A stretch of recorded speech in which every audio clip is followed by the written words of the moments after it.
Pues, Jaime, es tu tiempo cuando quieras. Muy bien. Pues muchas gracias, Jaume. Muchas gracias a todos. La verdad que impone un poquito veros a todos. Y especialmente una persona, Benjamín Martín, que yo conocí cuando no sabía decir ni pío.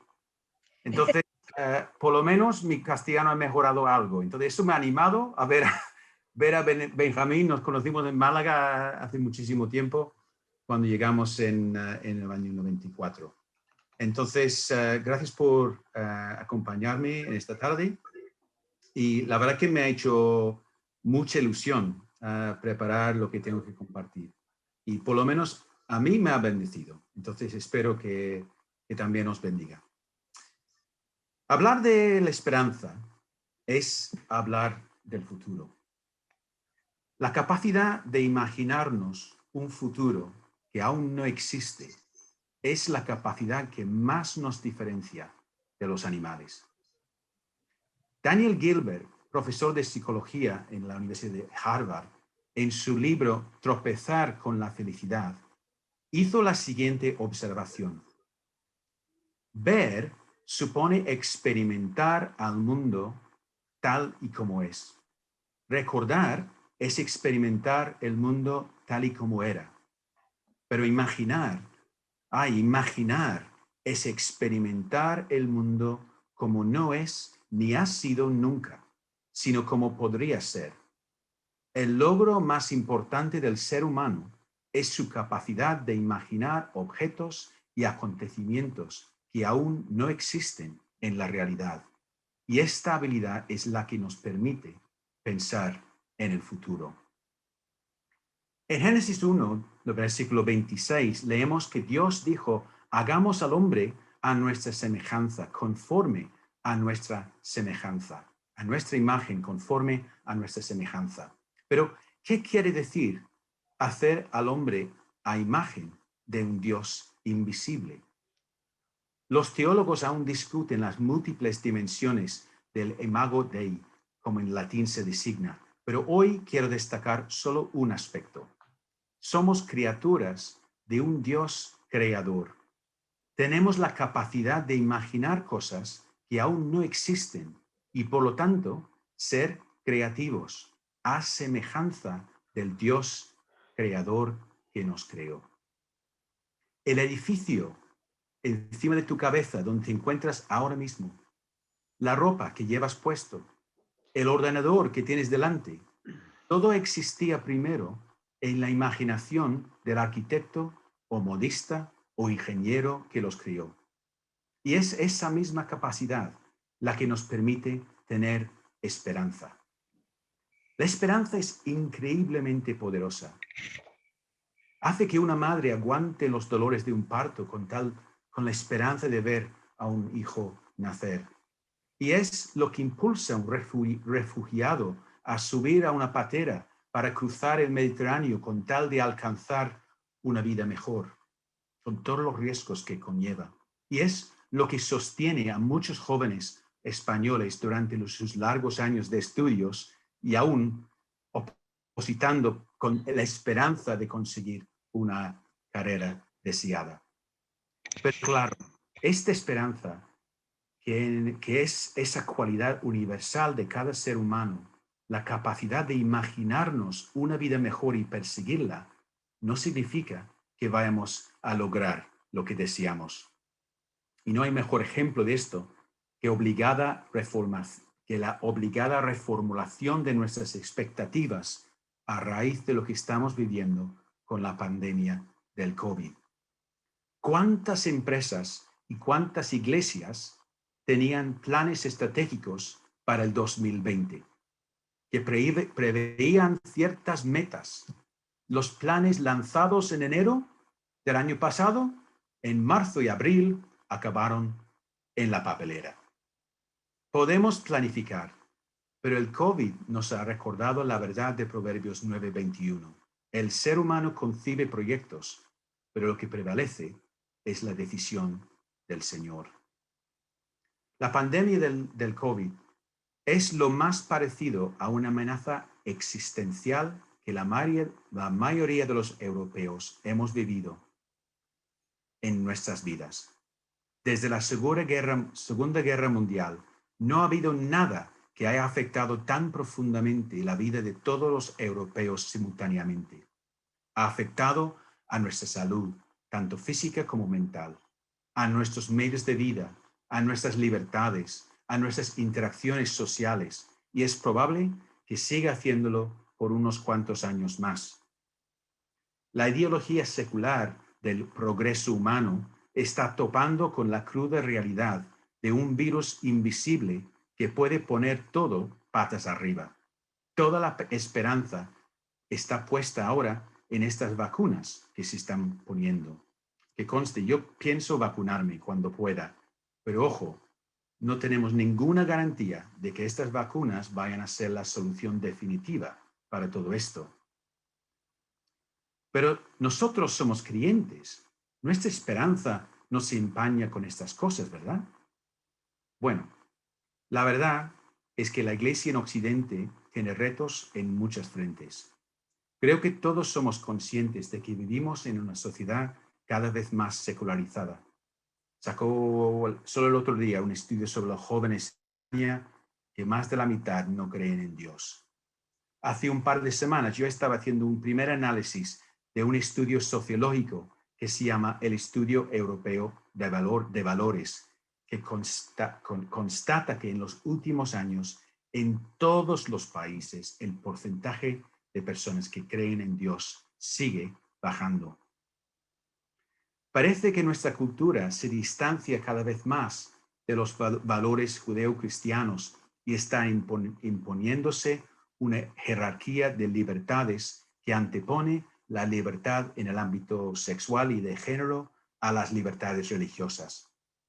Y luego tenemos los problemas de casa, los abusos de menores por líderes de las iglesias, el terrible caso reciente de Rabbi Zacarías y el auge en cristianismo nacionalista en muchos países.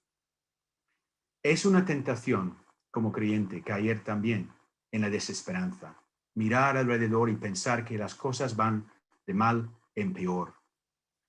Pero cuando estoy tentado a pensar así, me viene al recuerdo una anécdota del pastor y escritor Lesslie Newbigin. En una ocasión, Lesslie Newbigin concedía una entrevista en la radio y un periodista le preguntó si era optimista o pesimista en cuanto al futuro de la iglesia. Hubo unos segundos que, seguro que sabéis, en la radio suelen aparecer eternos, unos segundos de silencio, y luego dio su respuesta. Newbigin dijo: yo no soy ni optimista ni pesimista. Jesucristo resucitó de entre los muertos. El Evangelio es un mensaje de esperanza, no porque tenga una visión positivista del futuro inmediato, sino porque Jesucristo resucitó de entre los muertos. Es una expectativa segura. Por muy secular que sea la sociedad, por mucho que se restrinjan nuestras libertades como creyentes, por mucho que el testimonio de la Iglesia se manche por la corrupción, hay esperanza siempre, porque Jesús resucitó de entre los muertos. Nosotros no somos la buena nueva. Jesús es la buena nueva. Nuestra esperanza no está puesta en una vacuna. Nuestra esperanza, nuestra única esperanza de futuro, es la vida eterna en Cristo Jesús. Jesucristo nos encomendó un poderoso mensaje a predicar, un mensaje de esperanza, esperanza para todos, para todo pueblo, todo tribu y etnia, esperanza para los pobres que necesitan ser liberados de la pobreza, pero también para los ricos que necesitan ser liberados de su riqueza, esperanza para las mujeres y para los hombres, para las comunidades, para las naciones. Nadie queda fuera de la esperanza de Dios en Cristo Jesús, porque Dios no hace acepción de personas. De hecho, como dice en Colosenses 1, el propósito de Dios es reconciliar todas las cosas en Cristo. La esperanza cristiana es de dimensiones cósmicas, pero las buenas nuevas empiezan con malas noticias. El corazón del problema humano es el problema del corazón humano.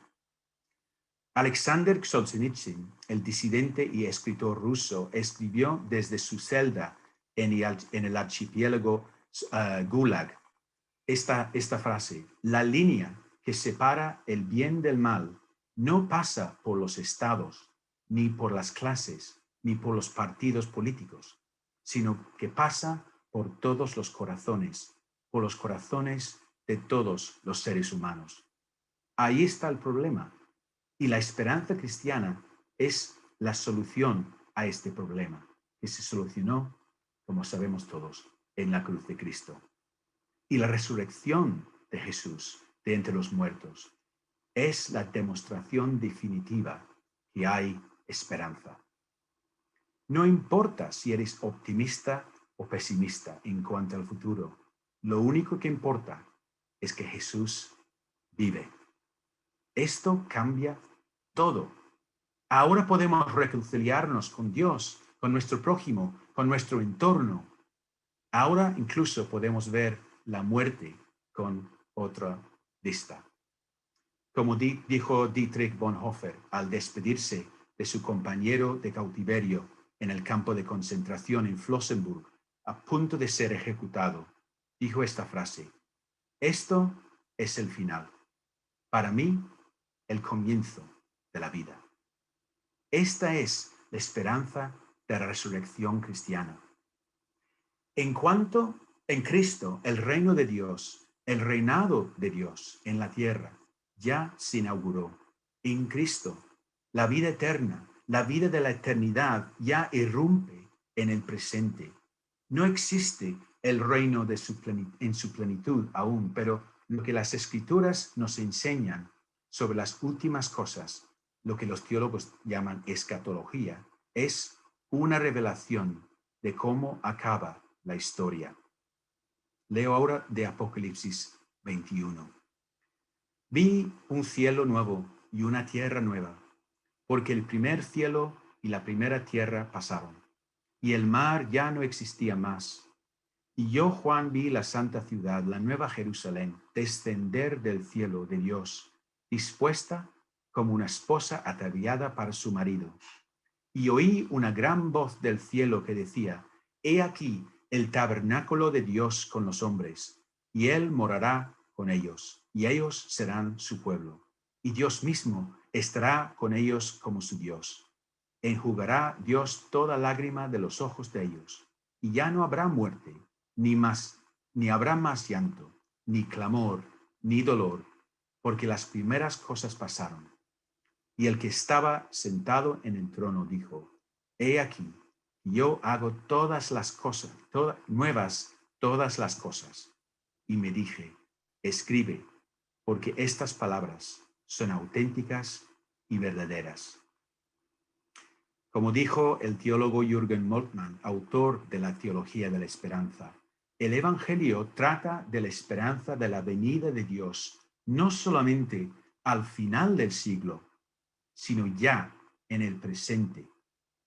Dijo, en su integridad y no solo en un apéndice, hablando del Apocalipsis. El cristianismo es escatología, es esperanza, mirada y orientación hacia adelante. Y es también, por ello mismo, apertura y transformación del presente. ¿Cómo empieza el Padre Nuestro? Padre nuestro que estás en los cielos, santificado sea tu nombre, venga tu reino, hágase tu voluntad como en el cielo, así también en la tierra. Así nos enseñó Jesús a orar, a pedir que venga el reino de Dios, que su voluntad en la tierra y en nuestras vidas se cumpla. Esta ponencia lleva el título del Evangelio de la Esperanza, pero ¿qué es lo que estamos esperando realmente? Esperamos el reino de Dios. Al final sí, pero también aquí y ahora, en tu día a día, en tu trabajo, en tu matrimonio, en tus relaciones fraternales y comunitarias, en fin, en toda su vida, toda tu vida. No hay esfera en tu vida que se escape del reino de Dios. Como dijo Abraham Kuyper, teólogo y el primer ministro de Holanda a principios del siglo pasado, no hay una pulgada cuadrada en todo el campo de la existencia humana sobre la que Cristo, que es Señor sobre todo, no clame mío. Lo que nos da esperanza es tanto la certeza del reino que nos espera más allá de la muerte, como la posibilidad de que Dios irrumpa en la vida de hoy para poner allí también su trono. Hágase tu voluntad, como en el cielo, así también en la tierra. ¿No te da esperanza esto? ¿Qué verdad más impresionante? Cuando oramos, estamos colaborando con Dios en poner su trono aquí, en la tierra. Cuando testificamos, estamos participando en la misión de Dios en la tierra. Y cuando, a pesar de todos los motivos para desalentarnos, seguimos confiando en el Rey, proclamamos con nuestra fe que nuestras vidas están ancladas en Cristo. Porque Dios nos ha proporcionado un poderoso consuelo a quienes se refugiaban en Él para mantener la esperanza a la que estamos destinados. Una esperanza que es para nuestra vida como ¿qué? Como un ancla firme y segura que penetra hasta lo más interior del santuario. Hebreos 6, 18 y 19. Entonces, ¿cómo debemos vivir como pueblo de la esperanza en estos tiempos? Quiero sugeriros 3 actitudes que deberíamos de cultivar. Primero, creo que debemos ser vulnerables, pero esperanzados. La pandemia del COVID nos ha hecho recordar una verdad que muchos prefieren obviar: nuestra fragilidad como seres humanos. En muchos sentidos, lo que estamos viviendo con el COVID es un retorno a la normalidad, no la pérdida de la normalidad. La vida es precaria. La salud, el trabajo, las libertades restringidas. No tener claro estas cosas es la experiencia de tal vez 75% de los que viven en la tierra hoy. Y si ahondamos un poco en nuestra historia familiar, también ha sido la experiencia de muchos de nuestros mayores hasta hace poco. Por supuesto, estamos todos deseando que vuelva lo que nosotros consideramos normalidad, pero antes sería bueno reflexionar sobre lo que esta situación nos está enseñando. La vida cristiana normal incluye el sufrimiento y el sacrificio, pero muchas veces predicamos un evangelio light. Dios te ama, te va a dar una buena vida. Si nuestros programas de discipulado no preparan a los cristianos para entender vivir con el sufrimiento y con el sacrificio, solo seguirán a Jesús cuando todo vaya bien. En ese sentido, nuestros hermanos que vienen de Latinoamérica, de África y de Asia, tienen mucho que enseñarnos, incluso los del este de Europa. Saben lo que es vivir vulnerables, pero esperanzados. Realmente creo que el COVID-19 nos está enseñando que tenemos que desarrollar una teología del sufrimiento mucho más profunda de lo que tenemos ahora mismo. Quiero acabar este primer punto con una pequeña historia. Uno de mis compañeros de la misión, nuestra misión cristiana europea, solía hacer visitas a las iglesias del este de Europa antes de la caída de la cortina de hierro en 1989. Estas iglesias vivían auténtica persecución y opresión en los países soviéticos, y llevarles una Biblia o literatura cristiana fue una auténtica aventura. Yo me acuerdo todavía de escuchar esas historias de joven. Mi compañero solía visitarles en sus casas y con sigilio para que nadie se pudiera percatar del tema de su conversación. Y en casa tras casa le hacían la misma pregunta. ¿Viene pronto el Señor? ¿Viene pronto el Señor? En tiempos de persecución, en tiempos de sufrimiento, la esperanza de la venida del Señor alienta el alma. Una visión de futuro anclado en el reino de Dios es lo que nos sostiene cuando somos vulnerables. Vulnerables, pero esperanzados. Segundo, creo que debemos ser también entendidos, pero esperanzados. La esperanza cristiana no es una póliza de seguro celestial que solo te sirve para después de la muerte. Es una visión del futuro que transforma nuestra visión del presente. Como dijo el autor y filósofo cristiano C.S. Lewis, creo en el cristianismo como creo que el sol sale por la mañana, no solo porque lo veo, sino porque a través de él lo veo todo. El evangelio de la esperanza es, en realidad, en resumen, nuestra cosmovisión cristiana. Son las lentes a través de las cuales visualizamos todo. De ahí que debemos ser esperanzados, pero entendidos, y entendidos, pero esperanzados. En 1 de Crónicas 12, leemos cómo la Biblia describe a los hijos de Isaacar, entendidos en los tiempos, y que sabían lo que Israel debía hacer. John Stott, el expositor y escritor inglés, siempre decía que los seguidores de Cristo deben de tener una mano y un periódico en la otra.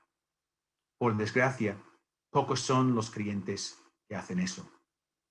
Nunca ha habido tanta información a mano como hoy en día. Y sin embargo, nunca ha habido tanta ignorancia y falta de entendimiento sobre lo que está pasando. Parte del problema es el volumen de la información, que nos bloquea realmente, porque hay información en todas partes. Pero los mayores problemas son las teorías de la conspiración y el sesgo de confirmación de la veracidad. Siempre ha habido teorías de conspiración, pero ahora con las redes sociales se difunden mucho más rápidamente. Su poder principal es su capacidad de dar una explicación completa y sencilla de una realidad que nos supera. Proporciona una explicación manipulativa, clara y contundente de lo que está pasando y con unos malos muy bien identificados como los culpables de todo. Pero su peligro no acaba allí. Ya asimilada, una teoría de conspiración se convierte en un filtro para toda la información posterior. De ahí el sesgo de confirmación, pues la única información, la única cosa que aceptamos como verdadera es la que apoya esa ya establecida teoría. Todo lo demás es fake news, ¿no? Es rechazado como erróneo. Me he detenido un poquito más en este punto porque creo que es muy relevante. Debemos ser entendidos, pero esperanzados, no paranoicos y desesperados. Vosotros sois graduados, me imagino, pero también podéis caer en esta trampa. Hace falta una generación de hijos e hijas de Isaacar, entendidos de lo que está realmente pasando en España, en Europa y en el mundo. No es el momento, no tengo tiempo para detenerme a hacer un análisis exhaustivo de lo que está pasando en el plano político, económico, social, medioambiental, tecnológico y espiritual en Europa. Si queremos proclamar el Evangelio, sin embargo, debemos conocer nuestro contexto. Debemos hacer el esfuerzo de contextualizar el Evangelio, expresar las verdades eternas en palabras y formas que sean comprensibles a las personas de hoy. Esto también, creo, es ser entendido. Entendidos, pero esperanzados, porque por muy mal que sean las cosas, Jesucristo resucitó de entre los muertos. Tercero, creo que debemos ser también entregados, pero esperanzados. La iglesia no es una sala de espera para el cielo. Dios nos ha dado trabajo que hacer. Nos quiere entregados, activos en el cumplimiento de su misión. Sus últimas palabras a los discípulos eran estas: recibiréis poder cuando haya venido sobre vosotros el Espíritu Santo, y me seréis testigos en Jerusalén, en toda Judea y Samaria, y hasta lo último de la tierra. Somos los testigos del Evangelio de la Esperanza, portadores de las buenas nuevas para un pueblo que anda en tinieblas. Jesús te quiere como participante activo en la misión de Dios en la tierra, sea cual sea tu carrera profesional o trabajo, sea cual sea tu actividad. Recuerdo otra vez la cita de Kuyper: no hay una pulgada cuadrada en todo el campo de la existencia humana sobre la que Cristo, que es Señor sobre todo, no clame mío. Toda tu vida pertenece a Cristo. Tu trabajo es suyo. Tu tiempo libre es suyo. El tiempo que pasas con tu mujer, con tu novio, delante de la tele, chateando en WhatsApp, jugando fútbol, lo que sea, el tiempo es suyo. Cristo nos quiere entregados 100% a Él. Entregados, pero esperanzados. Pues así es como la promesa del futuro transforma la vida de ahora. Como dice Tim Keller, la esperanza bíblica es una certeza sobre el futuro que transforma la vida. Estar seguro del futuro de una manera que afecta a la forma en que se vive ahora. Uno de los efectos del COVID ha sido acelerar los cambios en la iglesia. Hace un año, muy pocas iglesias habían celebrado reuniones virtuales. Hoy en día, casi todos hemos experimentado cultos y reuniones de todo tipo en videoconferencia. Procesos de digitalización que habrían tardado años en circunstancias normales han ocurrido en algunas pocas semanas. La crisis del COVID nos ha obligado a innovar y a ser creativos. Muchas iglesias hicieron enormes esfuerzos para celebrar sus cultos online, y muchos dicen que el número de personas que están siguiendo estas reuniones virtuales supera la asistencia normal de antes de la pandemia. Pero, ¿es realmente así? El verano pasado, el Instituto Barna en Estados Unidos sacó un informe del impacto del COVID en la asistencia dominical. Descubrieron que 1/3 de los creyentes seguían asistiendo a los cultos virtuales de sus iglesias habituales. Otro tercio había cambiado de iglesia o estaban participando en cultos virtuales de múltiples iglesias. Y 1/3 más no estaba conectando de ningún modo. Cristina, mi esposa y yo tenemos 3 hijos y nuestra hija menor le pasó esto. Se mudó de ciudad justo antes de la pandemia y aún no ha encontrado una iglesia para integrarse.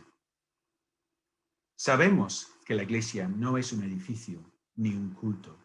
La iglesia es una comunidad, relaciones de confianza entre personas y con Cristo. El COVID ha resaltado como nunca nuestra necesidad de estar enraizados en relaciones auténticas, en una localidad geográfica y en comunidades cercanas que den sentido a nuestra vida. Y esta es una tremenda oportunidad para la iglesia, porque la iglesia es una comunidad de relaciones reales y cercanas. Pero tenemos que aprovechar de este momento para ser más creativos, ser hechos a imagen de Dios en ese sentido.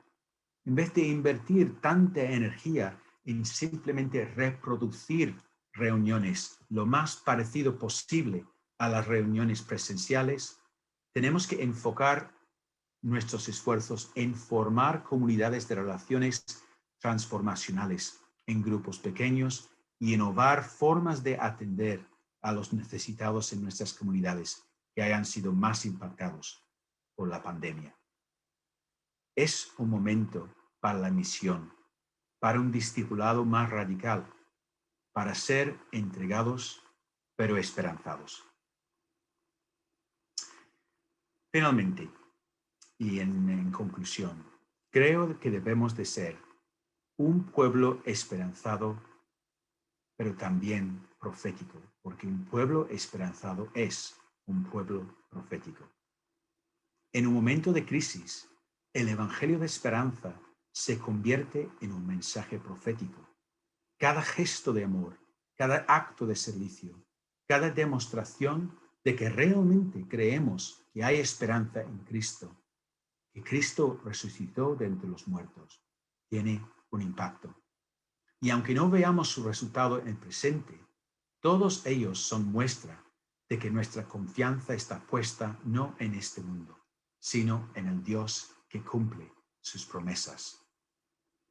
El profeta Jeremías es conocido a menudo como el profeta llorón, pero yo prefiero pensar de él como el profeta de la esperanza radical.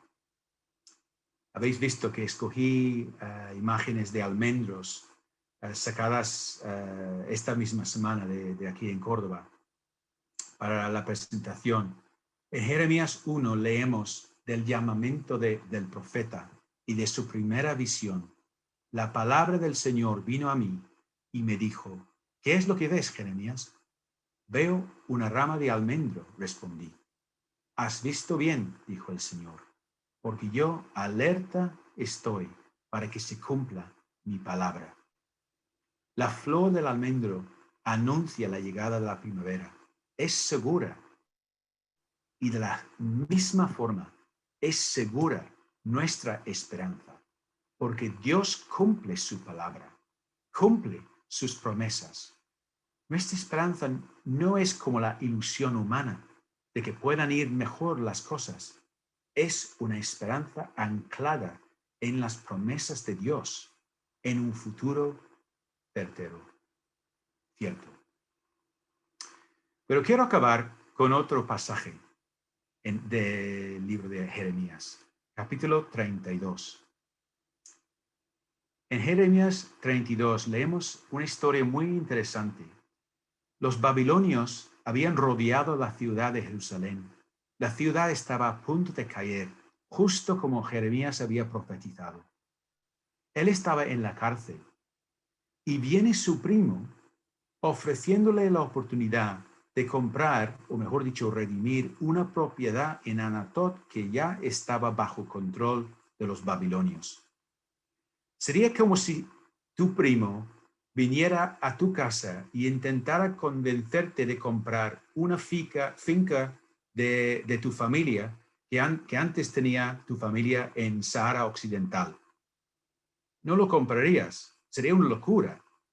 Pero Jeremías lo hizo en obediencia a Dios, como un acto profético, y tomó las copias de la Escritura.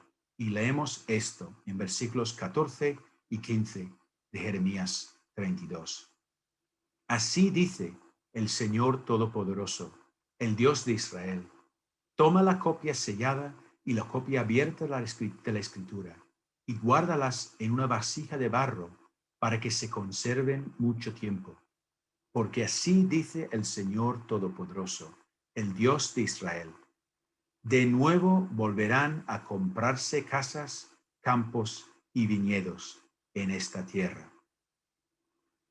Toda nuestra esperanza reposa en la palabra de Dios, la certeza de que Dios cumplirá sus palabras, que el futuro que Él nos ha revelado se cumplirá. Puede que mucho de lo que hacemos en la tierra parezca como la compra de Jeremías, esfuerzos inútiles. Pero Dios es un Dios de pactos, es un Dios que cumple sus promesas, es un Dios de esperanza. El Evangelio de la esperanza en Cristo Jesús era, es y siempre será la única esperanza para este mundo. El Evangelio de la esperanza fue la fuerza impulsó a los primeros discípulos a cruzar mares y desiertos, a superar barreras lingüísticas y culturales y a soportar el oprobio y el martirio. Todo con tal de compartir esta buena nueva, estas buenas nuevas de la esperanza en Cristo Jesús, contigo y conmigo. Ahora nos toca a nosotros. Amén. Muchas gracias, Jaime. Ha sido un placer escucharte y volver a recordar cuestiones tan importantes como nuestra esperanza, ¿no? Y voy a ir recogiendo preguntas. Recordad que podéis hacer preguntas ahora que habéis escuchado toda la exposición y voy a irlas recogiendo y se las voy a ir presentando a Jaime si amablemente quiere contestarlas. La primera viene de David y David nos dice: en un ambiente cada vez más alejado y hostil al cristianismo, ¿cómo ha de modificarse la comunicación del Evangelio? Mantener la esperanza, seguros, no puede hacer escondernos en esa esperanza, pero ella debe extenderse a otros para que también reciban la esperanza, algo que no se desea escuchar. ¿Tienes alguna reflexión? Amén. Creo que lo ha dicho muy bien. Es verdad que estamos en un momento de aparente hostilidad al cristianismo en Europa. España tiene algunas frentes particulares abiertas. En otros sitios de Europa hay otras guerras, si puedo utilizar esa palabra. Pero creo que debemos de ser aún así esperanzados, porque no se trata de escondernos. Al contrario, yo creo que llevamos unas décadas como evangélicos algo escondiditos en la esfera pública. Y es un momento para realmente ser valientes y demostrar que de verdad creemos lo que decimos que creemos. De verdad creemos en, como he dicho, la resurrección de Jesús de entre los muertos. Eso cambia todo. Si no, nuestro cristianismo no es más que una moralidad más. Este hecho, que es la clave para mí de todo, creo que es importante. Llevar tu fe por delante. Con mis hijos eso lo he intentado enfatizar. Cuando empieces un nuevo trabajo, cuando empiezas con nuevos estudios, aprovecha la primera oportunidad que tengas para decir que eres un seguidor de Jesús. No te escondes, ponlo por delante y deja que las personas hagan preguntas. Es verdad que hay muchas malas ideas en cuanto a lo que es un creyente hoy en día, pero también es cierto que hay muchas personas que no conocen a ningún cristiano. Cada vez más los jóvenes se crían sin ningún tipo de referencia de fe y en vez de ser negativos, son curiosos, tienen curiosidad por saber más del Evangelio. Entonces yo creo que debemos ser activos, vivir nuestra fe, todo lo que podamos, de la manera más pública posible. Una siguiente pregunta de Paqui dice: ¿podrías poner un ejemplo de cómo sería un discipulado más radical? Eso sí, una buena pregunta. La palabra radical, como seguro vosotros sabéis, viene del concepto de raíz y es simplemente para mí un cristianismo auténtico que no se empalme por la corrupción que nos rodea. Creo que he mencionado el caso reciente de Rabbi Zacarías, que hace mucho daño. ¿Por qué? Porque eche por tierra el testimonio y la confianza de todos. La corrupción es una cosa que tenemos que ser contundentes nosotros mismos con esto. Yo sé que ha habido una campaña reciente en España alrededor de este tema. Y creo que es radical, sobre todo porque radical con nosotros mismos, siendo serios con nosotros mismos con respecto a nuestra santidad, con respecto a cumplir lo que la palabra nos enseña y no dejarnos simplemente llevar por las corrientes del mundo. Tenemos que estar nadando hoy en día muy fuerte en contracorriente o se nos lleva, es una presión feroz en la vida y en las familias de cada uno. Entonces, para mí no es fácil dar un ejemplo específico de un discípulo más radical, porque creo que sería muy personal. Creo que para cada uno Dios nos tiene un discipulado particular. De hecho, a veces incluso la palabra discipulado puede dar una impresión de que sea una cosa allí fuera. Lo que pide Señor es que tú sigas a Él y que yo le siga como discípulo. Mi camino no va a ser tu camino. Mi experiencia de discípulo será particular, como también el tuyo. Y creo que un discipulado radical sería un discipulado también que reconoce que la situación de cada uno es diferente. A veces lo que para ti no es gran cosa, para otra persona es un enorme reto de discipulado. Y lo que me trae recuerdos es de mi propia juventud, de mi madre también, que era minusválida y tenía muchas limitaciones, pero para ella, cuando ella se declaró creyente, con las pocas palabras y las pocas limitaciones que ella tenía, era una decisión llevada a cabo dentro de los límites que ella tenía. Entonces, a veces creo que va en contra poner modelos de discípulo radical, tener héroes, porque como ya he dicho, los héroes muchas veces caen. Entonces creo que es para cada uno de nosotros pensar cómo es para nosotros un discipulado radical. Gracias. Rey pregunta lo siguiente: ¿cómo podemos evangelizar a nuestros colegas en el trabajo cuando el solo escuchar de la palabra les provoca rechazo? Con sabiduría. Hay que saber también callarnos en ocasiones, saber el momento para hablar y cuando no es momento para hablar.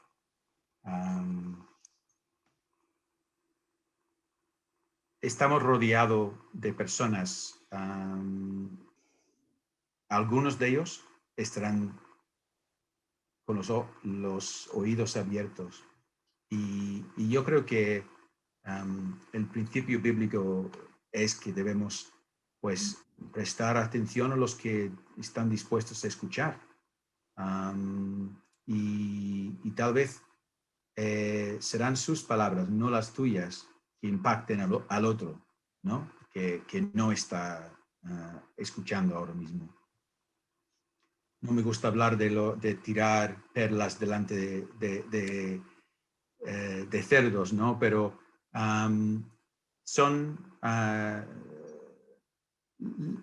el trabajo para mí es una de las fronteras de misión más importantes.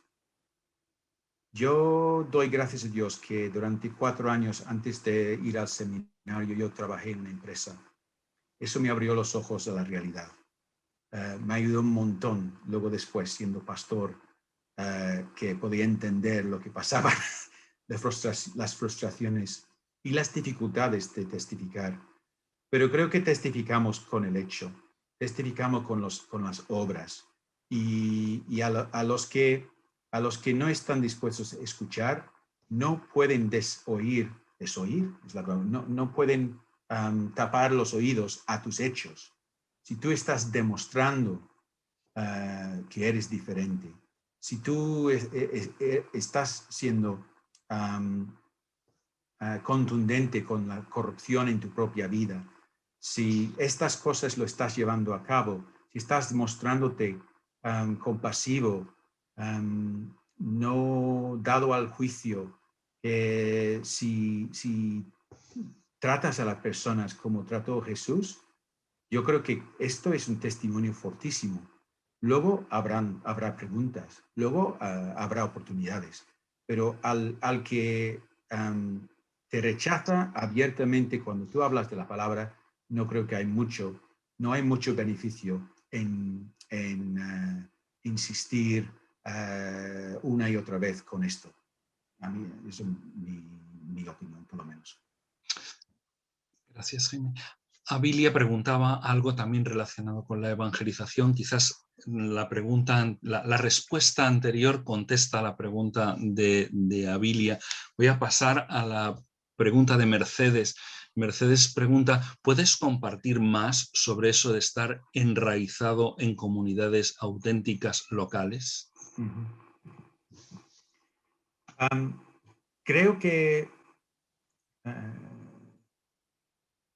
y es un poquito paradójico, porque evidentemente estamos conectados ahora de forma virtual de muchas distintas comunidades locales, pero creo que el COVID nos ha hecho tener que quedar y ser consciente de nuestra comunidad más próxima. Nosotros llevamos unas cuantas semanas ¿cómo se llama? Cierre perimetral, se llama así, ¿no? No podemos salir del pueblo. Yo paso en mi casa de la segunda planta a la primera y paso todo el día trabajando en la primera planta, en esa oficina, y luego subo a la segunda. Pero los que veo son mis vecinos y mis relaciones con mis vecinos importan mucho más que antes. Incluso durante el tiempo cuando todos estábamos saliendo al balcón para aplaudir, ¿os acordáis de esto, no? En la primavera del año pasado, pues había una conexión, ¿no? con los vecinos, con las personas más cercanas. Yo creo que tenemos que pensar en cómo ser comunidades más locales. La globalización nos ha distraído, creo, de esa realidad. Y el COVID nos ha hecho valorar de nuevo estas relaciones más cercanas. Entonces creo que debemos enraizarnos en nuestra localidad.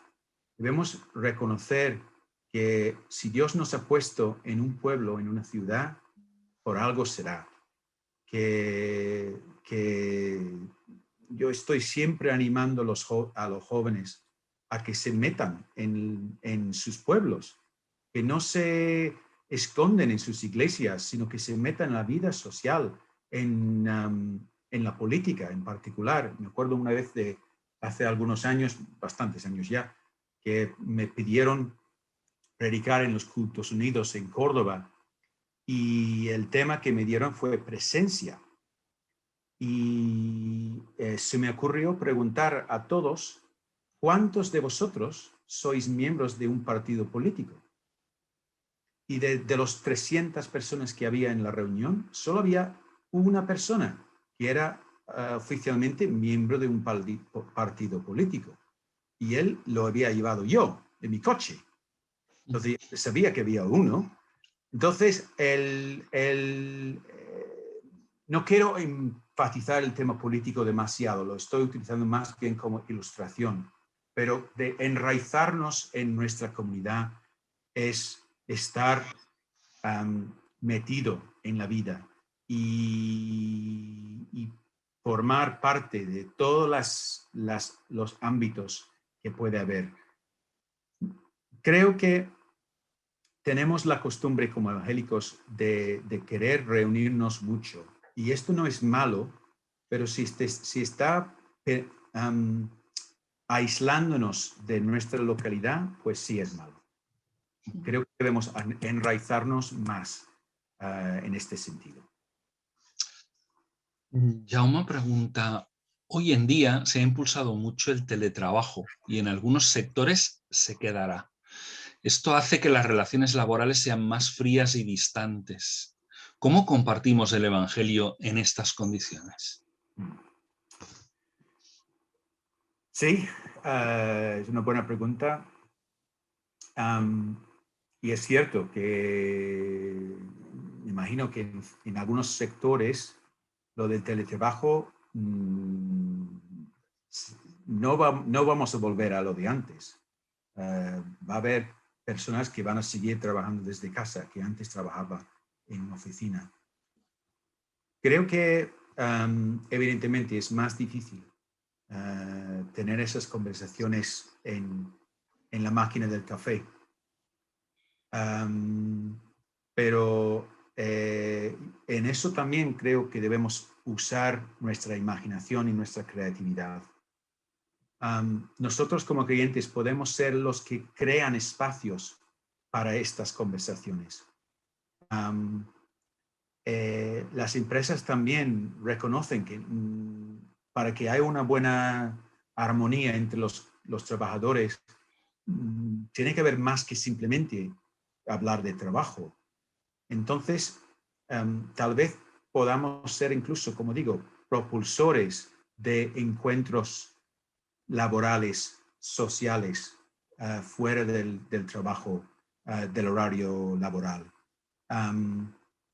Vuelvo a lo que decía al principio. Yo creo que Dios, una de las cosas que más quiere es que seamos personas creativas y estemos pensando en cómo innovar las oportunidades en el contexto actual en el cual nos encontramos.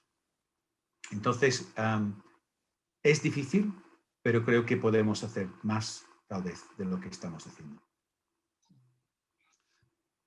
Patricia pregunta, ¿de qué manera la esperanza escatológica pudiera hacernos desconocer y olvidar las necesidades urgentes de los pobres y su miseria, de la injusticia social y la corrupción?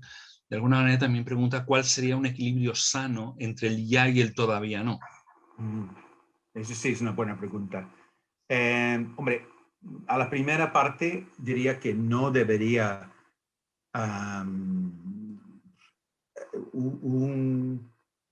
una esperanza escatológica, ni mucho menos debe de hacernos desentender de este mundo. Al contrario, la visión bíblica es de hacer que la vida del futuro, la vida eterna, sea visible en el presente. Cristo inauguró el reino. No es cumplido aún, no es en su totalidad, pero nosotros en el ahora, en el presente, toca precisamente lo que fue el ministerio de Jesús, de ayuda a los pobres, de sí, luchar en cuanto a las injusticias en el mundo. Y creo que las iglesias han tomado su protagonismo en esta área. Yo me acuerdo cuando fue 2005, 2006, cuando empezó escuchar la primera vez Stop the Traffic, ¿no? Esa frase sobre el tráfico humano. Fueron entidades cristianas que estaban haciendo más ruido sobre este tema, mucho más incluso que los partidos políticos. Entonces, creo que debemos de practicar la esperanza en el presente a través de estas cosas. El equilibrio, creo, está en estas cosas que he dicho al final, de nunca perder la esperanza y tener esa ancla en el futuro, pero experimentarlo y evidenciarlo en el presente. Hace 2 años fue que lo vi. Vi una exposición de esculturas y las esculturas eran basadas en las 5 solas del protestantismo. Y una de esas esculturas me impactó muchísimo.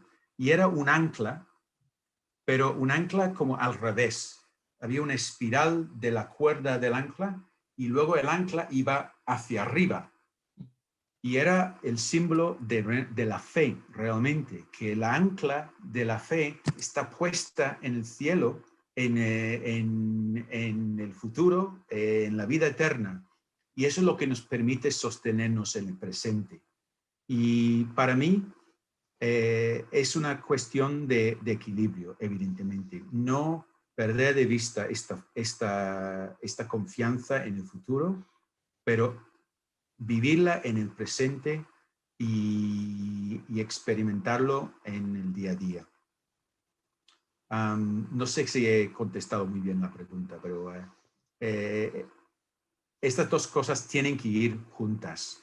No puede haber simplemente un vivir ya que desentiende del futuro, ni tampoco podemos ser tan con la cabeza en las nubes que olvidamos la realidad delante de nosotros.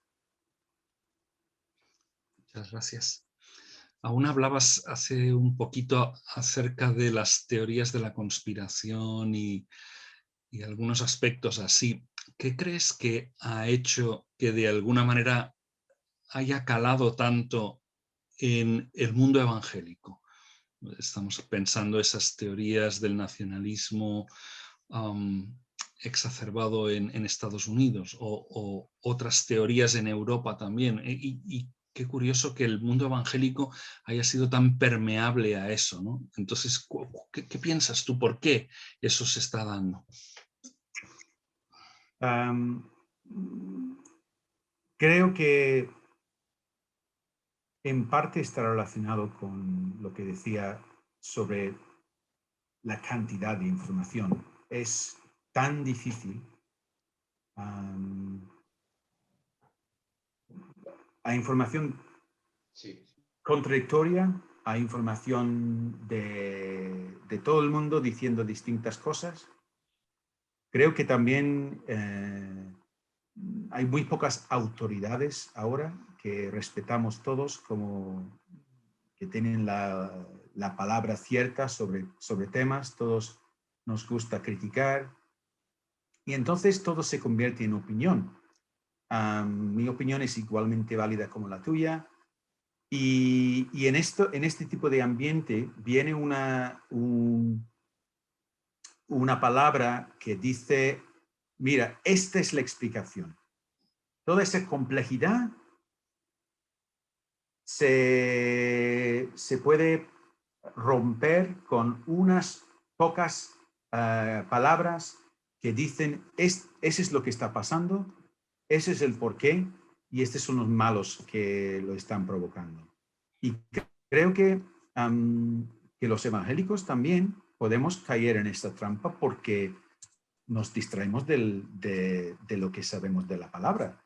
Creo que en casos usan textos bíblicos de una forma muy particular para dar una visión de las cosas. Hemos visto también como en Estados Unidos esto ha llevado una iglesia, muchas iglesias, a enfocarse en todo tipo de teoría y al final hasta lo que vimos en el Capitolio, que fue el final de esta historia, ¿no? De teñir a los malos de este mundo como el problema. ¿Qué dije yo? ¿Cuál es el problema? El problema del hombre es el corazón del hombre. El problema está en nosotros como seres humanos, pero las teorías de la conspiración siempre indican con la mano dónde está el malo. El malo no soy yo, el malo es el otro. Entonces, creo que es muy atractivo porque así decimos, nosotros no somos los malos son los X. Y esta misma dinámica también es evidente en todos los nacionalismos que tiñen a los que no son X, pues no son auténticos, no son como nosotros. Y ahí, pues, todos los que están en contra de todos los inmigrantes o el tema de los nacionalismos, incluso dentro de la política. Los malos son los catalanes, los malos son los españoles, etcétera, etcétera, etcétera, ¿no? Y entonces, creo que está relacionado con esto. Muchas gracias. No veo más preguntas en el chat, entonces quizás es el momento de terminar. Muchas gracias, Jaime, por todo tu esfuerzo al preparar y gracias también por todas las respuestas a las preguntas que teníamos. Apreciamos mucho tu contribución a nuestro Encuentro Nacional de Graduados repartido durante el año en esta ocasión. Terminamos aquí. Solo recordaros que si de alguna manera pues queréis apoyar la obra de GBU, pues siempre hay necesidad. Sabéis que tenemos siempre la oportunidad de seguir haciendo más en las universidades, en el mundo de lo profesional, en los institutos, y siempre vuestra ayuda es importante y bien recibida.